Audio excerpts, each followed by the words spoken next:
अस्सलाम वालेकुम, क्या हाल चाल है, कैसे हैं जनाब? सब ठीक ठाक हैं, खैरियत से हैं? मैं भी बिल्कुल ठीक हूँ अल्हम्दुलिल्लाह। और भाई हम मौजूद हैं उर्दू की क्लास में, और आजकल उर्दू की क्लास में हम काम कर रहे हैं तख्लीकी लिखाई की मश्क पे। और ये किस सबक से है? ये है हमारी किताब के सबक नंबर 13 से, जो था जी, नाम याद है सबक का? हकीम मोहम्मद सईद के बारे में जो एक सबक मौजूद है, उसी की बहुत सारी सरगर्मियां हमने मुकम्मल कर ली और अब हम काम कर रहे हैं तख्लीकी लिखाई में। पिछली क्लास में हमने बहुत सारे जुमले बनाए थे जी, क्योंकि हमें लिखना है एक मजमून अब्दुल सत्तार ईदी साहब के बारे में। हमने बहुत सारे जुमले बना लिए थे, लेकिन अभी हमने तरतीब नहीं दी थी ना। मैंने आपसे कहा था, मुझे याद आ गया कि जनाब आप उन जुमलों में से तरतीब सोचिए मजमून की, कि किस तरह मजमून पूरा किया जाए, कौन से जुमले को कब कहाँ लिखा जाना चाहिए। और फिर आपने वो वॉइस रिकॉर्डिंग में अपनी टीचर को बताना था, तो बताया, भेजी तरतीब। हमेशा की तरह कुछ ने काम मुकम्मल कर लिया फ़ौरन से और कुछ ने नहीं किया। तो भाई जिन्होंने नहीं किया है ये तो गलत बात है, काम मुकम्मल करना चाहिए, जो काम दिया जाए उसे वक्त पे कंप्लीट किया करें। ठीक है, आज की क्लास की बारी आ चुकी है, आज की क्लास का दिन आ चुका है, तो आज तरतीब तो मैंने आपको बता ही देनी है, लेकिन अच्छी बात है कि काम को पहले कर लें जी, पता तो चले कि आपने क्या जुमले सोचे हैं, कौन सी तरतीब सोची है, मैं तो बता ही दूंगी आपको। तो आज हम अपने मजमून को इंशाअल्लाह मुकम्मल कर लेंगे। मजमून की तरतीब, मजमून के जुमलों को तरतीब देने से पहले, मजमून मुकम्मल करने से पहले मैं कुछ बातें आपको याद दिला दूं। वो ये कि जो हमें हमारे बुक में जो ये सरगर्मी मौजूद है तख्लीकी लिखाई की, उसमें हमसे ये कहा गया था कि हमें 3 पैराग्राफ का एक मजमून लिखना है। ठीक है, यानी हमारे मजमून में 3 पैराग्राफ होने चाहिए और पूरा मजमून कम से कम 15 जुमलों पर होना चाहिए। तो आप देखिएगा कि पिछली क्लास में जब मैंने जुमले बनवाए थे तो मैंने 15 ही जुमले बनवाए थे, कम ज़्यादा थे, 15 ही थे। तो हमें मजमून में 15 जुमले चाहिए और हमारा मजमून कितने पैराग्राफ पर होगा? 3 पैराग्राफ पर होगा। कोई मुश्किल काम नहीं है, जो जुमले पिछली क्लास में हमने बनाए हैं उन्हीं जुमलों को हम तरतीब देंगे और 3 पैराग्राफ तैयार कर लेंगे आसानी से। ठीक है, तैयार है? फिर मैं आपको सुनाऊंगी आज, ठीक है, मैं आपको बताऊंगी कि मैंने किस तरह से अपने इस मजमून को तरतीब दिया और 3 पैराग्राफ में इसे किस तरह से ढाला और किस तरह मुकम्मल किया। तो चलें, तैयार है फिर? तो चलिए जी, मैं आपको सुनाती हूँ अपना मजमून किस तरह मैंने तरतीब दे के लिखा है 3 पैराग्राफ में। बताती जाऊंगी पहला पैरा, दूसरा पैरा, तीसरा पैरा, ताकि आपको पता चलता रहे। ठीक है, तो चलें, पहला पैराग्राफ मेरा शुरू हो रहा है।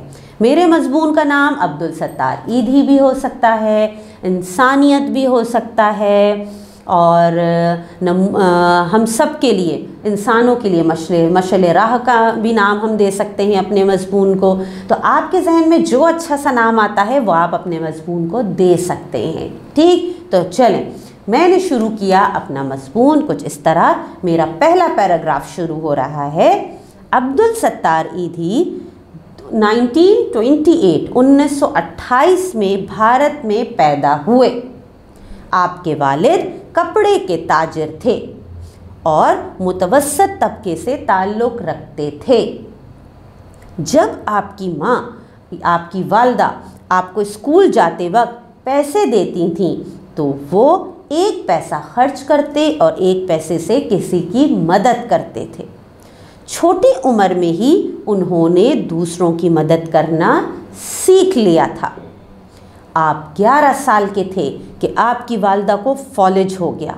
अब यहाँ से हमारा दूसरा पैराग्राफ शुरू हो रहा है। ठीक है, दूसरा पैराग्राफ हम शुरू कर रहे हैं कि आप 11 साल के थे कि आपकी वालदा को फॉलेज हो गया, और यहीं से ईदी के खिदमत इंसानी की मिशन की इब्तिदा हुई। तालीम ज़्यादा हासिल नहीं कर सके, लेकिन तजुर्बात ज़िंदगी ने आपको बहुत कुछ सिखा दिया। वालदा की वफ़ात के बाद उन्होंने ज़रूरतमंदों के लिए फ़लाही सरगर्मियों का आगाज़ किया। पहले एक डिस्पेंसरी कायम की जो 4 बिस्तरों पर मुश्तमिल थी। एक गाड़ी ख़रीदकर एम्बुलेंस की शक्ल दी जिसे वो खुद चलाते थे। आहिस्ता आहिस्ता अजीम सफ़र का आगाज़ हुआ जो पूरे मुल्क में फैल गया। मुल्क भर में क्लिनिक, पागल खाने, माजूरों, गरीबों और लावारिस अफराद के लिए घर, ब्लड बैंक और यतीम खाने बनाए। इस काम को अपने बाद जारी रखने के लिए उन्होंने अपनी बीवी और बेटे को तैयार किया। अब हम आ रहे हैं तीसरे पैरा पे। पूरी दुनिया खुले दिल से आपकी खिदमत का एतराफ़ करती है। आपको कई कौमी और बैनुल-अक़वामी एज़ाज़ात से नवाजा गया। अब्दुल सत्तार ईधी की ज़िंदगी हम सब के लिए मशअले राह है। ठीक इस तरह से मैंने अपना मज़मून मुकम्मल किया, इसकी तरतीब दी 3 पैराग्राफ और 15 जुमलों के साथ। समझ में आया आपको? जी, उम्मीद है बहुत आसानी से समझ में आ गया होगा कि किस तरह से हमने शुरू का पैराग्राफ था उसमें उनका तारुफ दिया, उनके बारे में बताया। फिर जो बीच का पैराग्राफ था उसमें सारी मालूमात मेन थी, उनकी खिदमात का जिक्र था। ठीक है, वो सारी चीज़ें थी कि उन्होंने क्या क्या किया। और जब हमने पैराग्राफ एंड किया, आखिरी पैराग्राफ में हमने कुछ इख्तितामी जुमले लिखे हैं, उनकी खिदमात का एतराफ़ किया है, उनके एज़ाज़ात के बारे में बताया है। और आखिरी जुमला जो हमने लिखा है कि अब्दुल सत्तार ईधी की ज़िंदगी हम सब के लिए मशअले राह है। यहाँ पर इस आखिरी जुमले पे आके हमने अपने मज़मून को फिर मुकम्मल किया। इस तरह 3 पैराग्राफ हमारे आसानी से मुकम्मल हो गए। तो आज हमने अपने सबक नंबर 13 की जो तख्लीकी लिखाई की मश्क थी वो अल्हम्दुलिल्लाह मुकम्मल कर ली है। और इस तरह हमारा ये सबक भी मुकम्मल हो गया है। काम ये करना है कि आपने इस मज़मून को अपनी कॉपी में तहरीर करना है। ठीक, कलर पेंसिल्स इस्तेमाल कीजिए, ग्लिटर्स यूज़ कीजिए, मार्कर से हेडिंग डालिए, खूबसूरत तहरीर लिखिए। अब्दुल सत्तार ईधी साहब की तस्वीर आप पेस्ट कर सकते हैं, ड्रॉ भी कर सकते हैं किसी की ड्राइंग बहुत अच्छी है तो। और ख़ूबसूरत तरीके से इस मज़मून को तहरीर करें, अपनी प्रेजेंटेशन तैयार करें और फिर उसकी तस्वीर आप अपनी टीचर को भेजेंगे। तो जल्दी से फिर काम में लग जाइए। देखते हैं किसकी तहरीर सबसे खूबसूरत होती है, किसने बहुत खूबसूरत प्रेजेंटेशन तैयार की हुई होती है। ठीक है, तो चलें आप ये सारा काम मुकम्मल करें और मैं मिलती हूँ इंशाअल्लाह आपसे अब अगली क्लास में। अल्लाह हाफ़िज़।